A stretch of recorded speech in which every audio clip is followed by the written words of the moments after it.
State first எடுக்கிறது எப்படி அப்படின்னா, ஸ்டேட் ஃபர்ஸ்ட் எடுக்க வேற ஒண்ணும் இல்ல. எல்லாரும் அதாவது அழகா சொல்லுவாங்க. மற்றவர்கள் உழைப்பதை விட அதிகமா நீங்க உழைக்கணும். மற்றவர்கள் தெரிந்து வச்சிருக்கிறத விட நீங்க அதிகமா தெரிஞ்சு வச்சிருக்கணும். மத்தவங்கள்ட்ட இருக்கிற நம்பிக்கையை விட உங்கள்ட்ட நம்பிக்கை அதிகமா இருக்கணும். மத்தவங்கள்ட்ட இருக்கக்கூடிய எதிர்பார்ப்பை விட உங்களுடைய எதிர்பார்ப்பு ரொம்ப குறைவா இருக்கணும். ஏன்னா எதிர்பார்ப்பு பதட்டத்தை ஏற்படுத்தும். அது நம்மள சிறிய தவறுகளை செய்ய வச்சிரும். சோ இதுதான் நீங்க மத்தவங்களோட அதிகமான மார்க் எடுக்கிறதுக்கு வழி. யாரோடும் போர் கொள்ளேன் என்ற பின் போரடங்கும் புகழடங்காது அப்படின்னு வசிஷ்டர் சொல்லுவாரு. அதுபோல ஸ்டேட் ஃபர்ஸ்ட் எடுக்கிறது என்னுடைய விருப்பம் இல்லைன்னு சொல்லிட்டு அந்த ஸ்டேட் ஃபர்ஸ்ட் எடுக்கிறதுக்கான உழைப்பை நம்ம கொடுத்தோம்னா அது கிடைச்சிடும். ஏன்னா சில நேரங்களில் பதறிய காரியம் சிதறிடும் இல்லையா? அதனால வந்து அந்த எதிர்பார்ப்பையும் இழந்து நம்ம படிக்கும்போது நிச்சயமா ஸ்டேட் ஃபர்ஸ்ட் எடுத்துருவோம். நிறைய ஸ்டேட் ஃபர்ஸ்ட் எடுத்தவங்களை நீங்க கேட்டு பாருங்க. நான் நல்லா பண்ணினேன். யூபிஎஸ்சி படிக்கிறவங்க கேட்டு பாருங்க.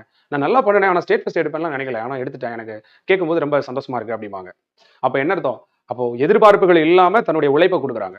அப்படி கொடுக்கும்போது அவங்களுடைய ஸ்டேட் ஃபர்ஸ்ட் அவங்களை தேடி வருது. அதே போல தான் நீங்களும் மற்றவங்களோட அதிகமா உழைங்க, அதிகமா தெரிஞ்சுக்கோங்க, அதிகமா பிராக்டிஸ் பண்ணுங்க, அதிகமா வந்து எல்லாமே பண்ணுங்க. ஓகே. ஆனா எதிர்பார்ப்பை மட்டும் குறைச்சிக்கோங்க. நிச்சயமா ஸ்டேட் ஃபர்ஸ்ட் எடுத்துடலாம். வாழ்த்துக்கள். கரண்ட் அஃபேர்ஸ் மாதவம் செய்த மங்கை. நம்ம இன்ஸ்டிடியூஷன்ல இருந்து போட்டுருவோம். உங்களுக்கு ஒவ்வொரு மாசத்தையும் கட் பண்ணியும் குடுத்துருவோம். தனியாவும் போட்டுருவோம். அதிகம் பேர் பெண்கள் தான் செலக்ட் ஆகுறாங்க. ஆமா. வாழ்த்துக்கள். அவங்க வந்து ஏன் வந்து லேடீஸ் வந்து அதிகமா அதாவது பெண்கள் ஏன் அதிகமா போட்டித் தேர்வுல வெற்றி பெறாங்க அப்படின்னு கேட்டா, அவங்களுக்கு ஒரு டார்கெட் ஃபிக்ஸ் பண்ணி குடுத்துறாங்க. என்ன டார்கெட்னா, நீ படிச்சுட்டு வா இல்லன்னா அதுக்குள்ள உனக்கு கல்யாணம் பண்ணி குடுத்துருவேன் அப்படிங்கிற ஒரு டார்கெட் இருக்கு. நம்மள ப்ரூவ் பண்ணலன்னா நமக்கு மேரேஜ் பண்ணி வச்சுருவாங்க அப்படின்னு. இல்ல மேரேஜ் ஆனவங்களுக்குமே பார்த்தீங்கன்னா, இப்ப நம்ம இருக்கக்கூடிய இந்த குடும்ப சூழ்நிலையில இருந்து விடுபடணும்னா, நம்ம படிச்சு பாஸ் பண்ணா தான் முடியுங்கிற ஒரு பிரஷர் இருக்கு அவங்களுக்கு.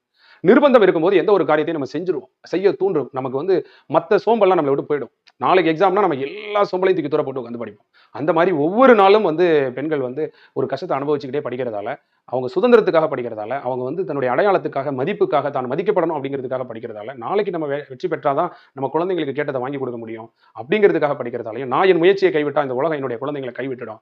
வினைக்கண் வினைக்கடல் ஓம்பல் வினைக்குறை தீர்ந்தாரின் தீர்ந்தற்று உலகின்றார் வள்ளுவர்.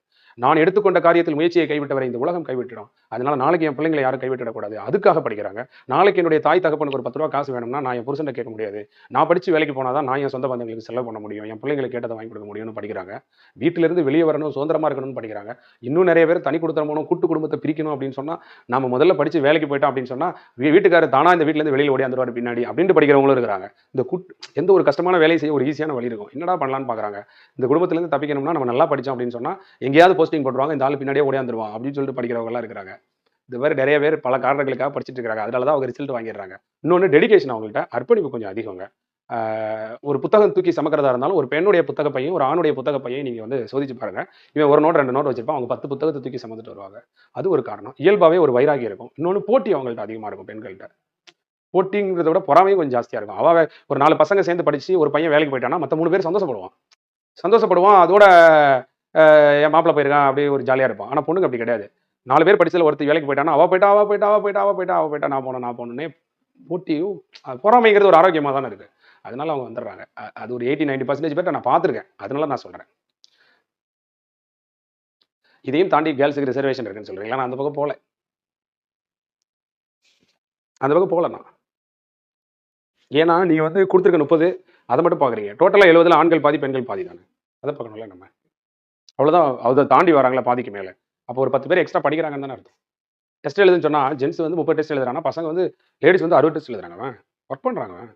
அத இல்லன்னு சொல்லிட முடியாதுங்க. தேர்வு வர வர பயமா இருக்குது. நான் என்ன பண்ணேன் அப்படின்னு கேட்குறாங்க. முதல்ல நம்ம நம்ம மேல நம்ம நம்பிக்கை வைக்கணுங்க. சரியா? நம்ம என்ன படிச்சுட்டு இருக்கோம் அப்படிங்கிறத டெய்லி ரெக்கார்ட் பண்ணி வைங்க. அப்படி ரெக்கார்ட் பண்ணி வச்சீங்க அப்படின்னு சொன்னாலே உங்களுக்கு பயம் வராது.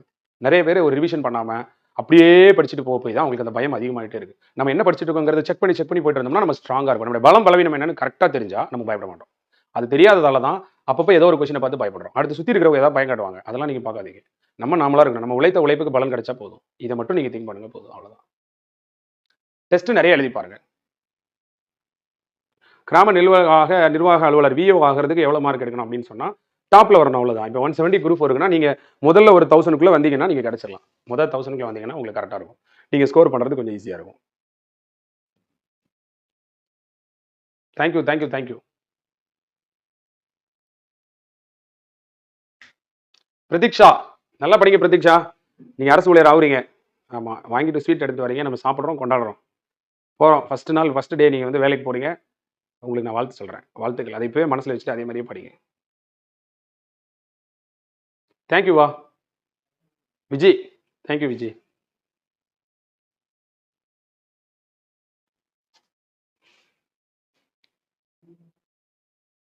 அச்சம் இல்லை, அச்சம் இல்லை, இப்போது படிக்க ஆரம்பிச்சாலும் டிஎன்பிஎஸ்சி ஜெயிச்சிடலாம். எங்க டிஎன்பிஎஸ்சிங்கிறது ஒரு கடலுங்க. நான் உங்களுக்கு ஓப்பனா சொல்லட்டுமா?